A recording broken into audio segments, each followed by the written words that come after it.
my dear students, welcome back. Today we are going to start our new chapter, our fifth chapter, Work, Energy and Power. So let's start the chapter. Here you can see three figures. So can you say which are the activities shown here? Yes, a man is hitting a ball. Picture 2, a man pushes a trolley. And picture 3, we can see that a man pushes a wall. So, like this, there are so many activities which are familiar to you. By analyzing these activities, you have understood that a force is to be applied on a body to do an activity. So, let's find out the source of applied force for some activities given here. Falling of a mango. Here, the source of applied force is our earth. Second one, a trolley is being pushed. Which is the source of applied force here? The person who is pushing. Like this, we can find out the source of applied force for more activities. Objects undergo displacement only when force is applied on them. Does the displacement take place always in the direction of the force applied? So let's see. There are some situations where no displacement for the body in the direction of force is applied. Some of the examples are a wall is pushed, a man standing with a load on the head. In these two situations, though forces are applied on the bodies, but displacement does not take place. Like this, there are so many situations where force is applied on the body, but displacement does not take place. Work is said to be done in situations where displacement takes place in the direction of the force. So let's see the definition for work. Work. Work is said to be done only when a body undergoes displacement in the direction of the applied force. So, if there happens any displacement in the direction of the applied force, we can say that work is done there. So let's see what are the factors to determine the work done. Force and displacement are the factors to determine the work done. So from this we can understood that the force applied on a body and the displacement of the body are to be considered to determine the work done on it. If a force of F Newton is applied continuously on a body and the body undergoes a displacement of S meter in the direction of the force, then the work done by the applied force is capital W equals F into S.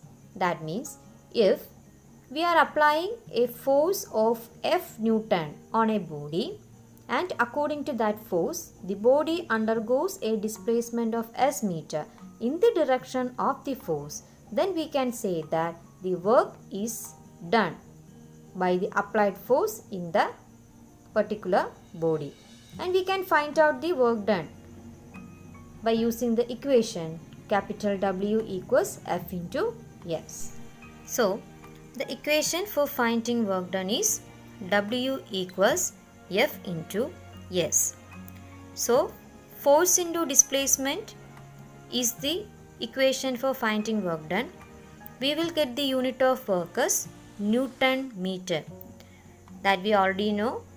Newton is the unit of force and meter is the unit of displacement. So, we will get the unit as Newton meter. And this Newton meter is also called joule, denoted by capital J. And 1000 joule equals 1 kilojoule. Okay, 1000 joule equals 1 kilojoule. Next, you can see a figure. Here, a body of mass m kilogram is placed on a table. Can you say which are the forces experienced by this body? Yes, an upward force and a downward force. And these forces acting on two different directions. Suppose if this body is to be raised through h meter, can you say in which direction has the force to be applied on the body? Yes, in the upward direction. If we are raising this object through h meter, we want to apply the force in the upward direction.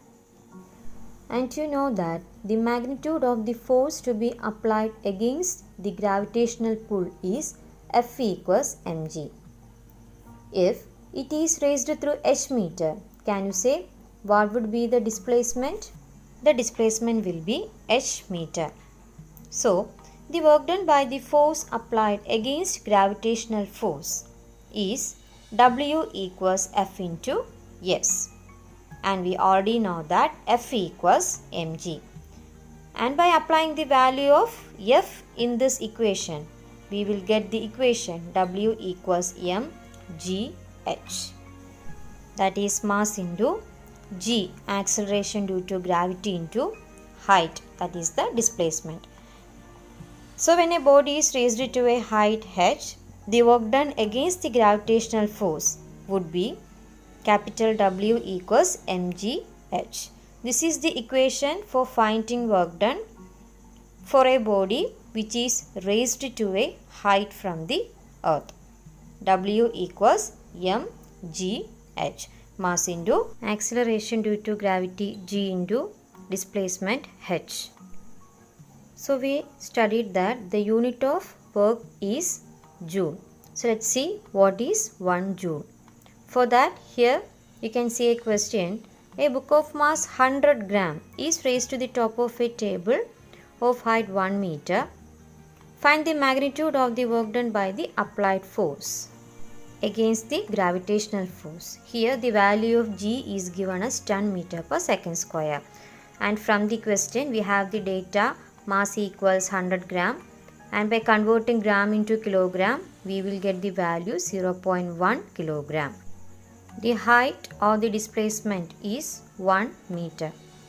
And here we want to find out the work done against the gravitational force. So here we have to apply the equation W equals mgh, and by applying the value in this equation we will get the answer 1 joule. So what is 1 joule? 1 joule is the amount of work done to raise a body of mass 100 gram through a height of 1 meter. And from this question we can understood that the work done for raising a book of mass 100 gram to a height of 1 meter is 1 joule. We need only 1 joule of work done. In general, for raising a body of mass 100 gram, we have to apply 1 joule of work. So that's for today. Thank you for watching.